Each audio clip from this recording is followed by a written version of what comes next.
Now we are going to see fourth unit.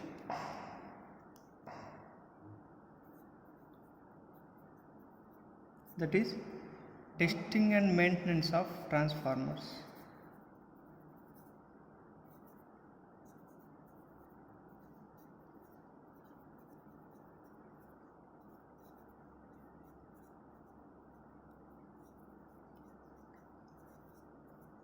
In this chapter we are going to see what are the different tests we are going to do on transformer and what is the maintenance schedule for the transformers.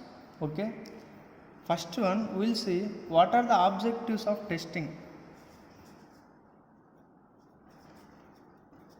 Objectives of testing, हम लोग क्यों करना है machine को test क्यों करना है. First one is, अगर हम लोग को मशीन को क्वालिटी पता चलना तो in order to find out the quality of the machine we are going to do the test. First one is to know the quality of the machine. Second one is check the machine behavior and performance. So how the machine is going to behave for different loads and what are the performance characteristics. In order to find out the performance, we are going to do the testing. We can see brake test, load test, open circuit test, short circuit test. All these tests will show us performance, how much efficiently it is able to work on the loads. Okay. Third objective ये है, जो भी machine designing का design values should tally with results. जो हम लोग test किया, test करने के बाद ये है मशीन के ऊपर लिखा हुआ है 2 HP का मोटर. जब हम लोग ब्रेक टेस्ट करेगा वहाँ हम लोग को पता चलेगा कितना कैपेसिटी का. In order to know its designing, in order to match the designing, ये कितना पावर कैपेसिटी में डिज़ाइन किया है उतना ही पावर में काम कर रहा है नहीं, हम लोग देखने के लिए ये टेस्टिंग करना है. और अगर इसमें if any fault, why we are doing testing is, हम लोग डिज़ाइन किया है 2 HP के, मान लीजिए 2 HP के लिए हम लोग मोटर डिज़ाइन किया. क्यों टेस्ट करना है? जब हम लोग टेस्ट करेगा तब पता चलेगा अगर ये 2 HP का पावर प्रोड्यूस कर रहा है नहीं. अगर इससे कम है तो क्या करना है, फिर इसको रीचेकिंग करना है, कहाँ पे ये गड़बड़ हो गया चेक करके इसको ठीक करना है. ये है objectives of testing. Now we will see objectives of ISS.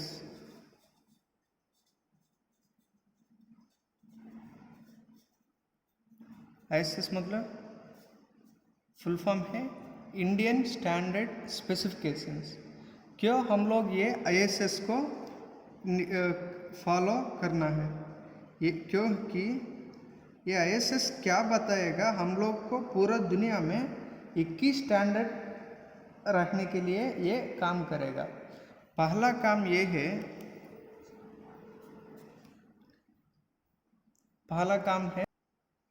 It will specify the standards.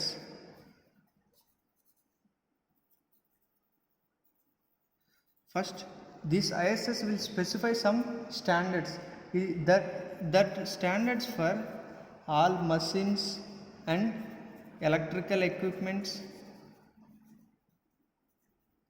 and materials.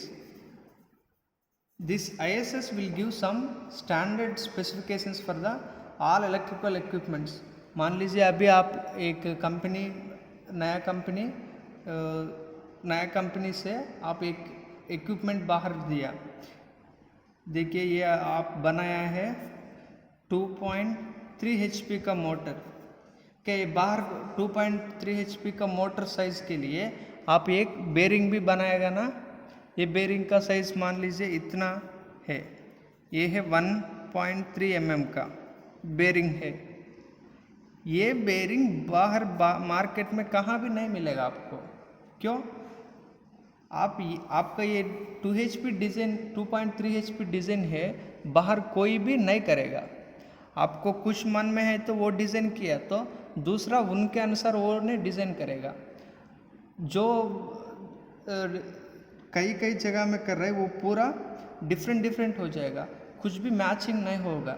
इसलिए ये स्टैंडर्ड ने क्या किया, कोई मोटर बनाना तो चाहे 0.5 HP, 1 HP, 2 HP, 5 HP, ये है स्टैंडर्ड स्पेसिफिकेशन। ये स्पेसिफिकेशंस के अनुसार हम लोग क्या करना है, मशीन को डिज़ाइन करना है।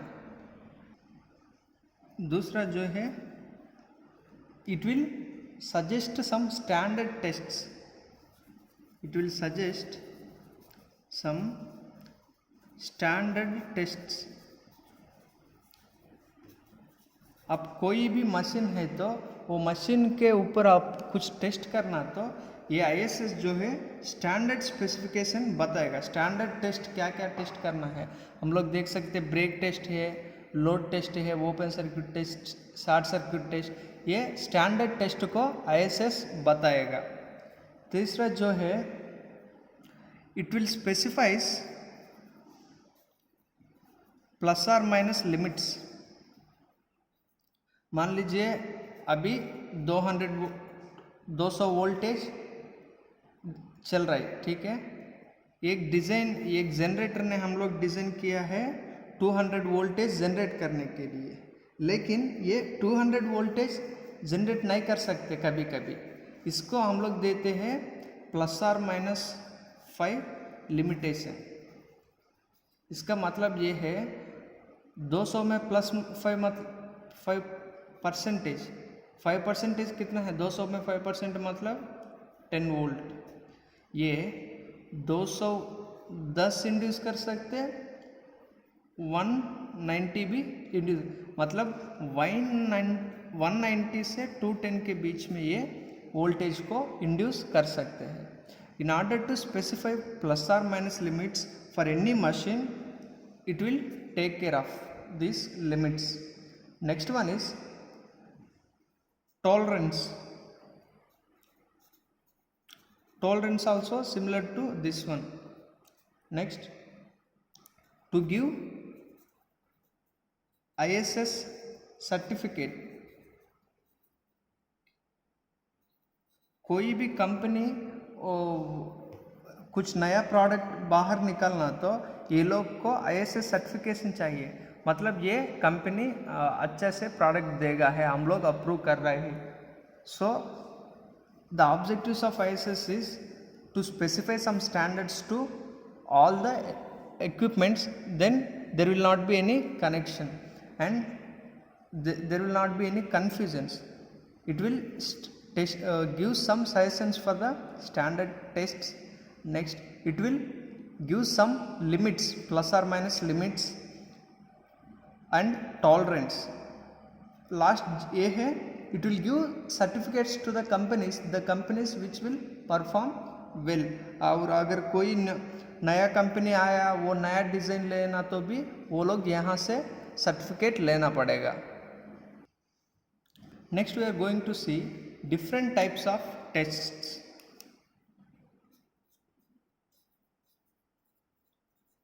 Different types of tests. While working with machine, we have to do different tests. ISS जो है ये ने कुछ स्टैंडर्ड टेस्ट को दिया है। ये ISS है कुछ स्टैंडर्ड टेस्ट को दिया है। पहला है routine test,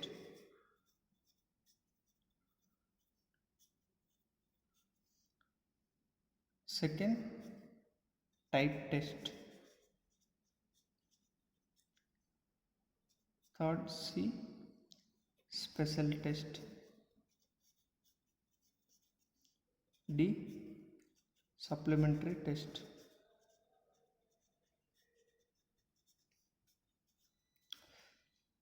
ISS given 4 tests: special test, routine, special, type, supplementary. Now we'll see one by one. ये special routine test.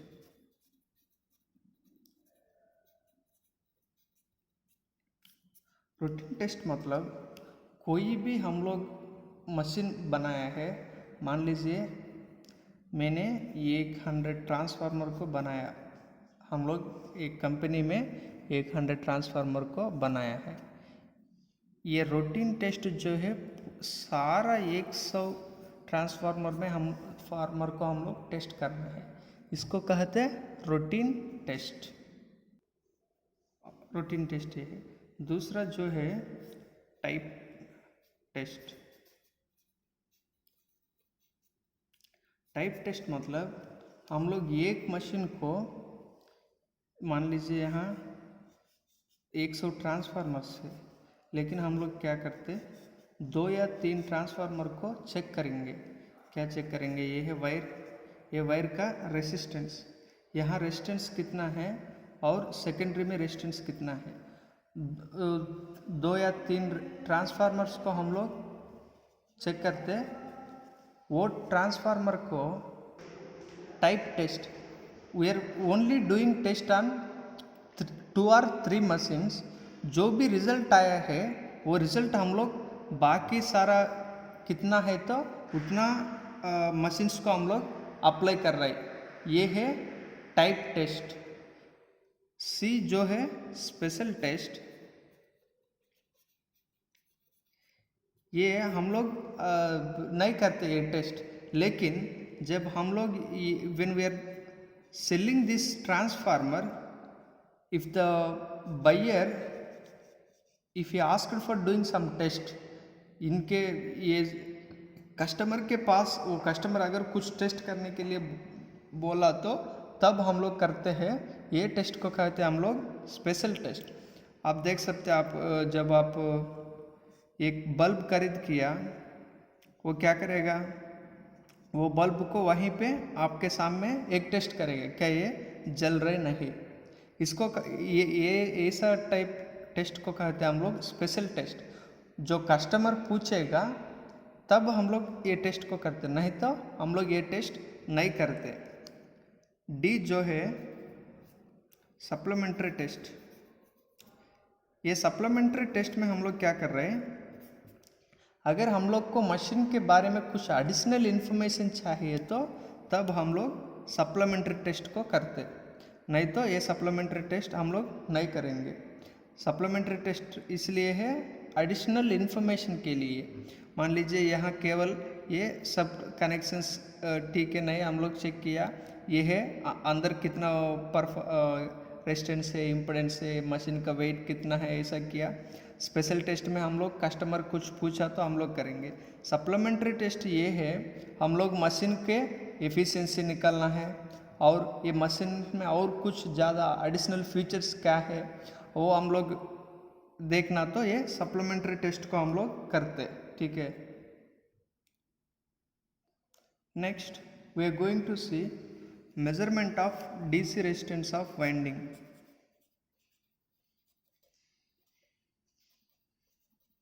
measurement of DC resistance of winding.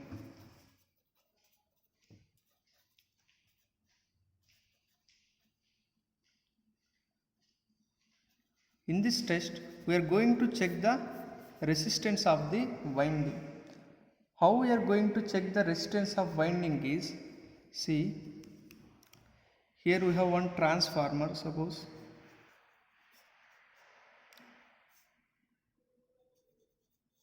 to this transformer we are going to apply some voltage.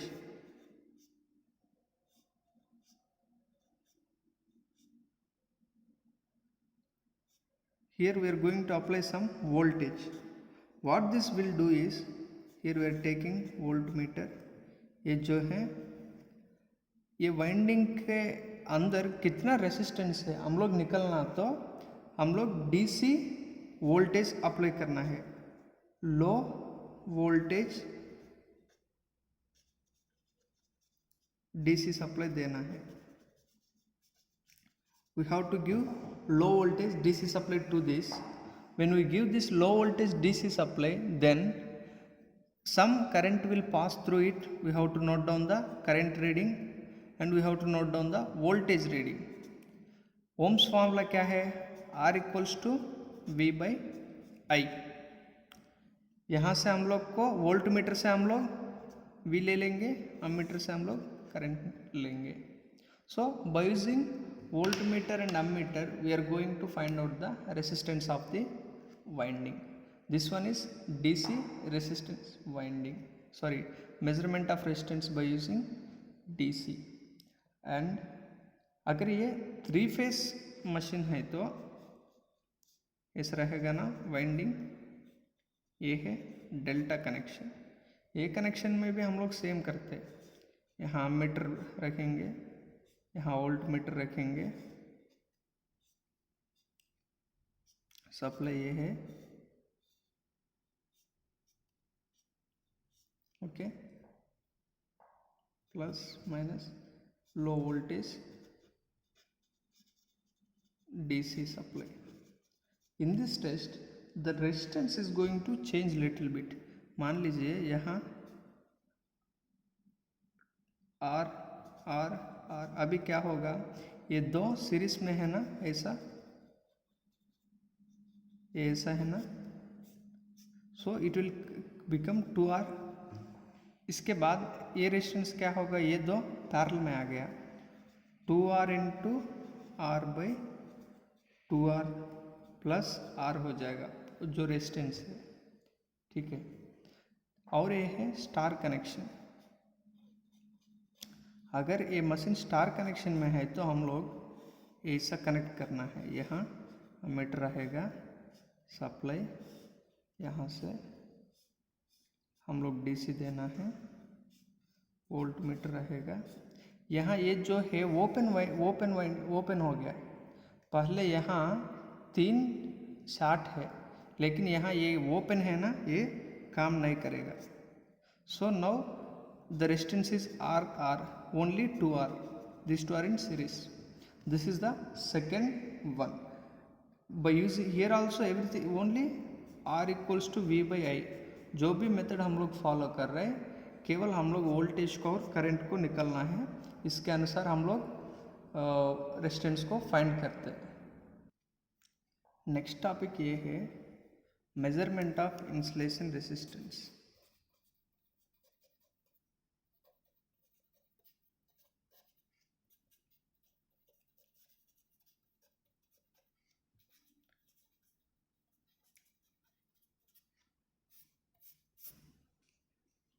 Whatever the machine we are going to take, on that machine we have to compulsory check the insulation. कोई भी हम लोग transformer design किया है, वो transformer के अंदर कितना इंसुलेशन का रेजिस्टेंस है हम लोग ज़रूर चेक करना है. पहला ये है, हम लोग कैसे चेक करना है कि ये ट्रांसफार्मर जो है, ये कोर है ना, यहाँ कोर के ऊपर हम लोग थोड़ा सा हल्का इंसुलेशन रखते हैं. ये इंसुलेशन के ऊपर क्या करते हैं हम लोग? वाइंडिंग. यहाँ भी सेम, इसमें वाइंडिंग देना है. बाद में क्या करना है? ये वाइंडिंग के ऊपर भी हम लोग फिर इंसुलेशन रखते. क्यों? अगर कोई ये वाइंडिंग को छुआ तो शॉक नहीं लगना है. So now what we are going to again, then what will be there? This entire setting is going to kept in a tank. ये है ऑयल रहेगा.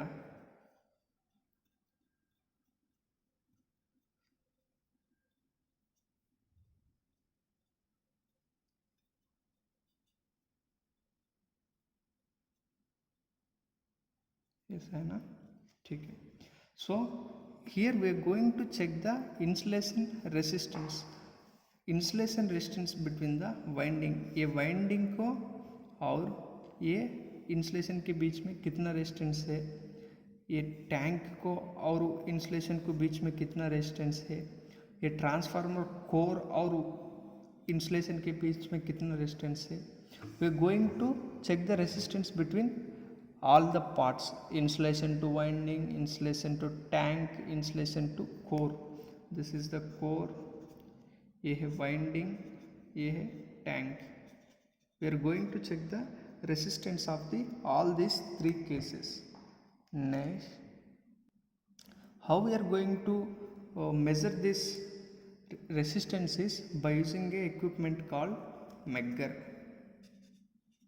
With the help of Megger we are going to find out the resistance. ये resistance को find out करने के time में हम लोग कितना वोल्टेज, ये मेगर कैसे काम करेगा कि ये हाई थोड़ा वोल्टेज इसके ऊपर भेजेगा, इसके अंदर भेजेगा. जब ये वोल्टेज अंदर चल रहा है तब इसमें करंट जाएगा. इससे अनुसार हम लोग रेजिस्टेंस को फाइंड करते हैं. ये मशीन अपना से बताएगा कितना रेजिस्टेंस है, हम लोग कुछ कैलकुलेशन करने के लिए ज़रूरत नहीं. इसमें कितना वोल्टेज डिजाइनिंग वाइंडिंग में कितना वोल्टेज हम लोग सप्लाई करना है देखेंगे.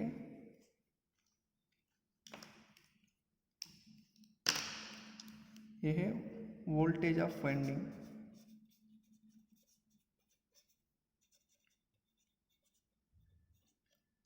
हम लोग कितना अप्लाई करना है वोल्टेज.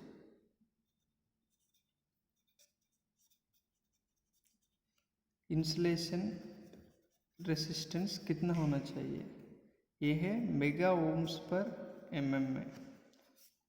कितना वोल्टेज का वाइंडिंग है, हम लोग कितना देना है, इंसुलेशन रेजिस्टेंस कितना होना चाहिए. अगर ये 400 वोल्ट्स का वाइंडिंग है तो हम लोग अप्लाई करना है ज़्यादा से 500 वोल्ट.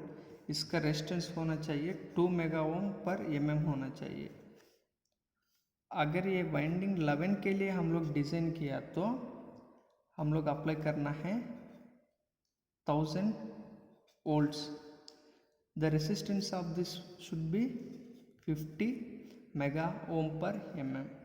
अगर हम लोग 33 kV के वाइंडिंग के ऊपर टेस्ट करना तो हम लोग सप्लाई करना है 2500 वोल्ट्स. इसका रेजिस्टेंस होना चाहिए 150 मेगा ओम पर mm. अगर हम लोग 132 kV वाइंडिंग को टेस्ट किया तो इसमें भी 2500 वोल्टेज देना है. इसका ओम्स होना चाहिए 500 mega ohms per mm. When the voltage is increasing, this is it's not a matter, it just we are using to check the winding. When voltage is increasing, the resistance must, insulation resistance must be more.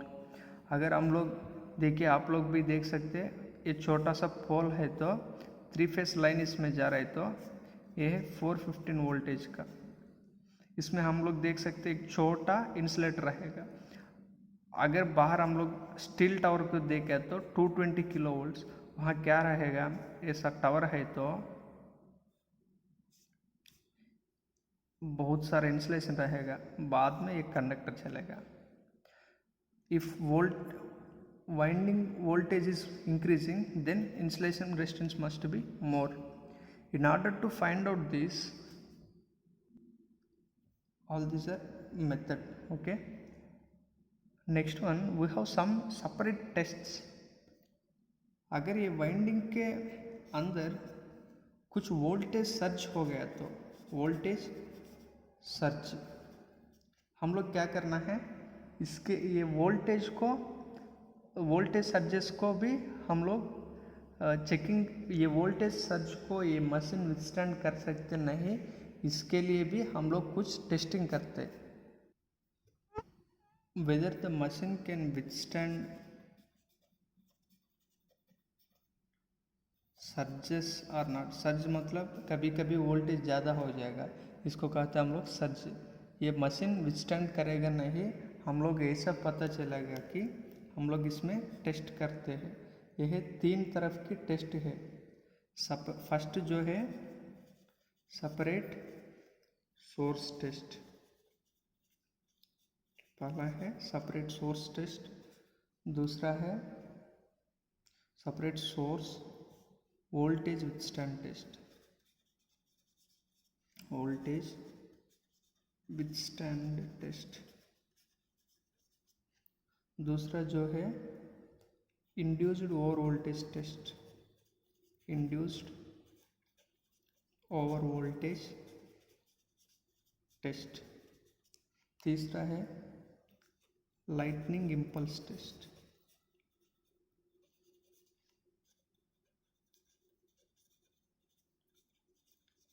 Now we will see one by one. First we will talk about separate source voltage withstand test. In this separate source voltage withstand test, what we are doing is we are taking one transformer. To this transformer, by using one single phase AC voltage, that is in sinusoidal waveform. The frequency of this machine, अगर हम लोग ये 50 hertz का है तो ये supply use कर रहे हैं कम से कम 80% होना चाहिए। 80% मतलब कम से कम 40 हर्ट्ज होना चाहिए। 50 में 80% मतलब 40 हर्ट्ज। ये यूज़ कर को हम लोग शुरू के टाइम में 1/3 ऑफ द वोल्टेज, अगर ये ट्रांसफार्मर 100 वोल्ट के लिए डिज़ाइन किया तो 33.33 वोल्ट हम लोग सप्लाई करना है शुरू के टाइम में। After that we are going to increase this voltage rapidly, will increase this voltage to maximum and then will keep that voltage at for 16 seconds there. वहाँ हम लोग 60 सेकेंड्स तक वैसा रखेंगे। बस इतना वोल्टेज तक रखने के बाद क्या करना है, फिर हम लोग धीरे धीरे ये वोल्टेज को नीचे लेके आना है, फिर 33.33 वोल्टेज तक वापस लेके आना है। यह है सोर्स वोल्टेज विथस्टैंड टेस्ट। हम लोग ये ट्रांसफार्मर को धीरे धीरे ज़्यादा वोल्टेज दिया, फिर इसको वापस लेके आया। At this time with the help of one peak volt metre,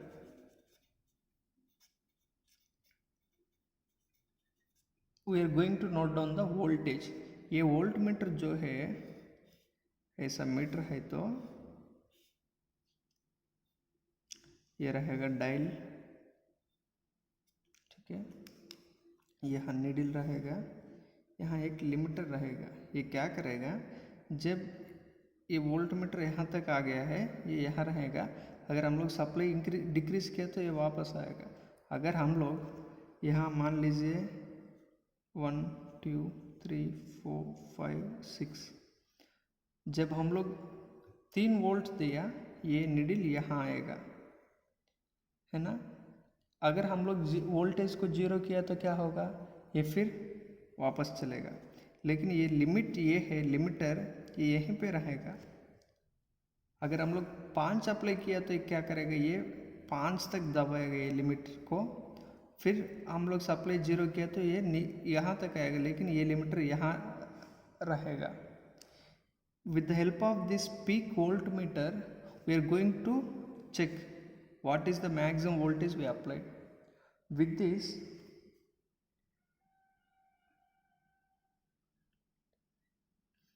we are going to check what is the maximum voltage it is able to withstand. B, induced over voltage withstand test.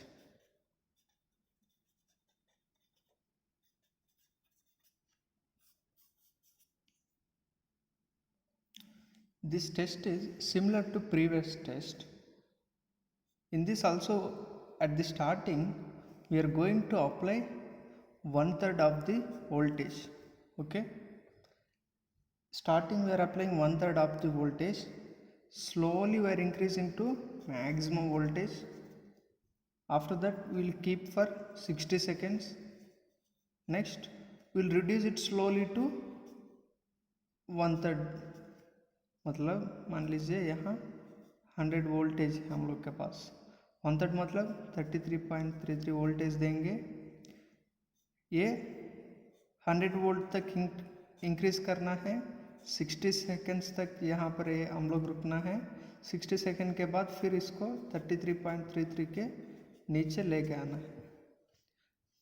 और जो machine अगर हम लोग 50 hertz transformer के ऊपर ये test कर रहे तो ये induced over voltage withstand test के टाइम में फ्रीक्वेंसी होना है 100 हर्ट्ज। जो डिज़ाइन है 50 हर्ट्ज, इससे डबल होना चाहिए ये।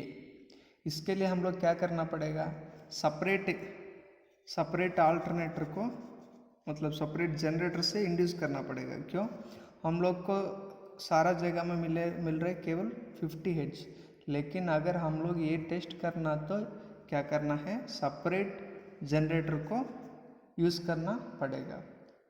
एंड अगर हम why we are giving this 100 hertz to reduce the excitation current. ये ट्रांसफार्मर को हम लोग स्टार्ट करने के लिए we are giving excitation current to produce the magnetic field. This is excitation. If we give 100 hertz, we can reduce the current. In order to reduce the excitation current, we are giving double frequency supply. अगर हम लोग इससे ज़्यादा दे रहे तो क्या करना है, हम लोग के पास एक फार्मूला है 120 into rated frequency by test frequency. 120 into कितना के डिज़ाइन किया है 50 हर्ट्ज, और हम लोग कितना हर्ट्ज से हम लोग अभी टेस्ट कर रहे हैं। ये फार्मूला के अनुसार हम लोग कितना सेकेंड रखना है, यहाँ हम लोग 60 सेकेंड रखा है। अगर ये रेट फ्रीक्वेंसी का और इंक्रीज़ किया तो मान लीजिए 5 सेकेंड भी रख सकते, लेकिन हम लोग 15 सेकेंड से नीचे नहीं रखना है। कम से कम 15 सेकेंड तक ये वोल्टेज को वहाँ पर रखना है, तब हम लोग को पता चलेगा कितना वोल्टेज ये वाइंडिंग विथस्टैंड कर सकते हैं। तीसरा जो है impulse voltage withstand test.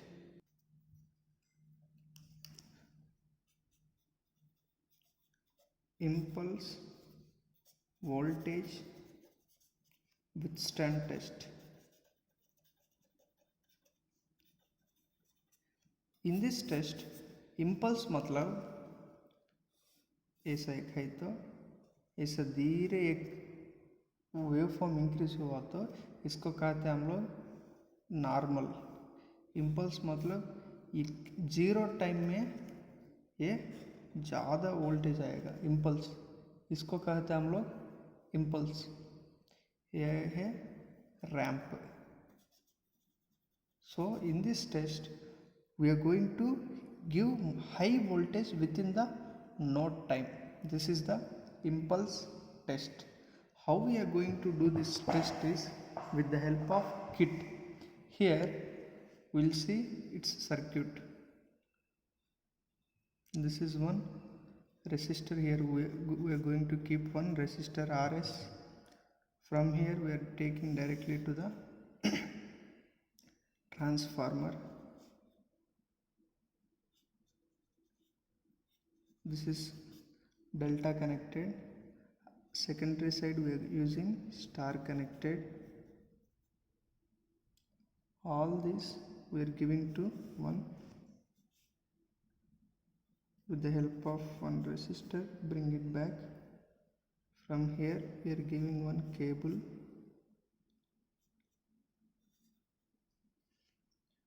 This is here, it is connected to one capacitor. ऐसे हम लोग लेके जाएंगे, ठीक है। ये भी नीचे कनेक्ट करना है। यहाँ से हम लोग एक और रेसिस्टर लेना है। यहाँ भी एक और केबल कनेक्ट करना है।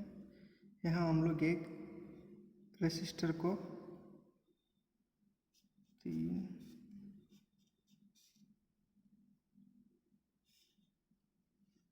this resistor is RS, this is R3, this is R6. Here we are giving some rod gap, okay.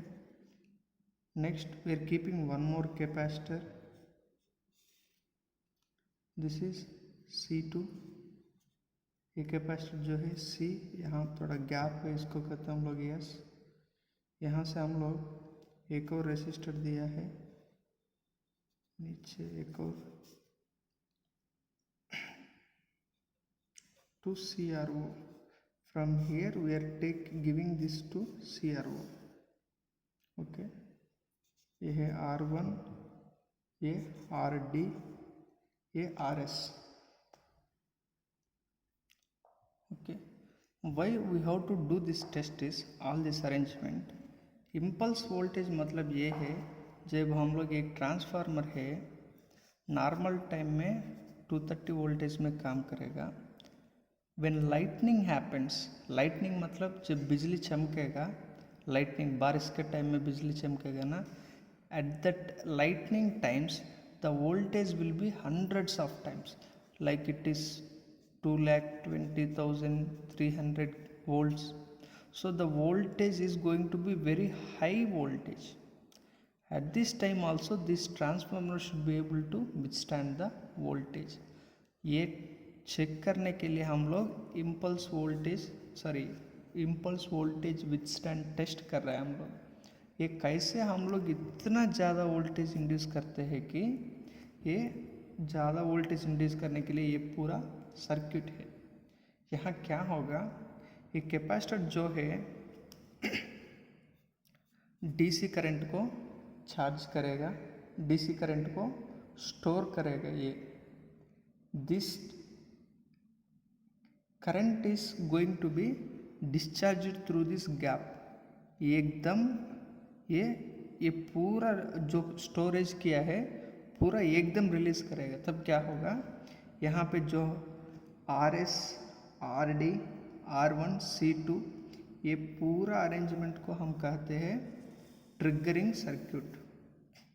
जब ये कैपेसिटर यहाँ से सप्लाई देगा ये रॉड गैप, ये गैप से, तब RS, RD, R1, C2 ये ट्रिगरिंग सर्किट एक एक्सपोनेंशियल वेव शेप को इंड्यूस करेगा, मतलब एकदम ये सब ऊपर जाएगा।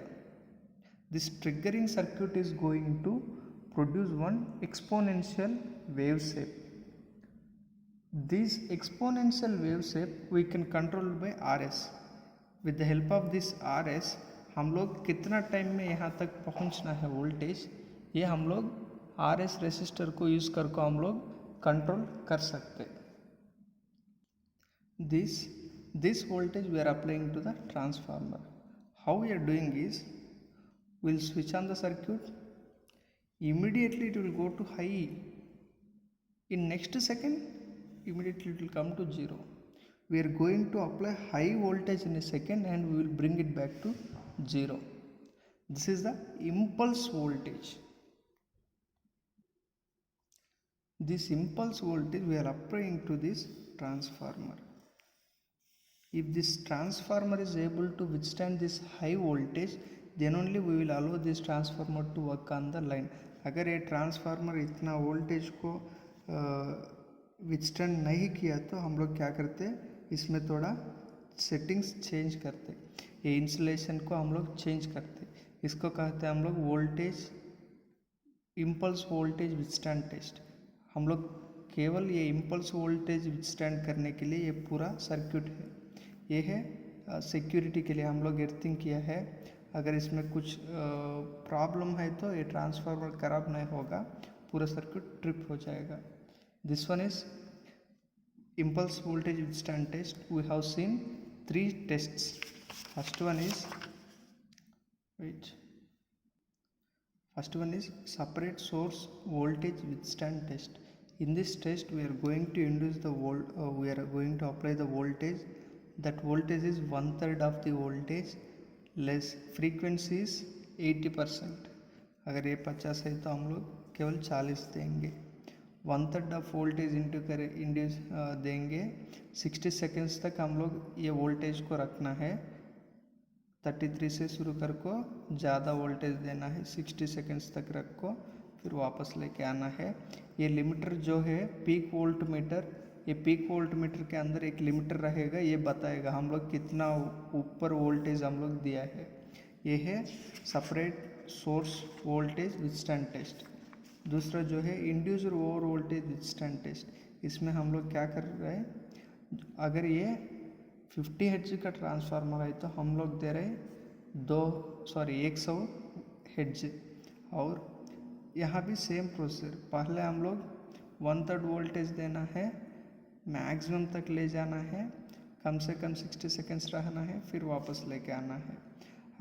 क्यों हम लोग ऐसा फ्रीक्वेंसी को इंक्रीज़ किया है कि एक्साइटेशन करंट को कम करने के लिए. अगर हम लोग फ्रीक्वेंसी 100 नहीं दूसरा फ्रीक्वेंसी लेना तो ये फार्मूला यूज़ कर को कितना सेकेंड्स तक हम लोग ये रखना है हम लोग देख सकते हैं.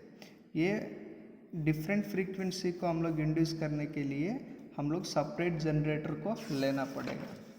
तीसरा टेस्ट ये है impulse voltage withstand test. In this impulse voltage withstand test, we have to do this arrangement.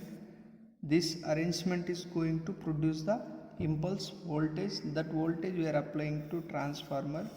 हम लोग देखते हैं अगर ये ट्रांसफार्मर ये वोल्टेज को विथस्टैंड कर रही नहीं की.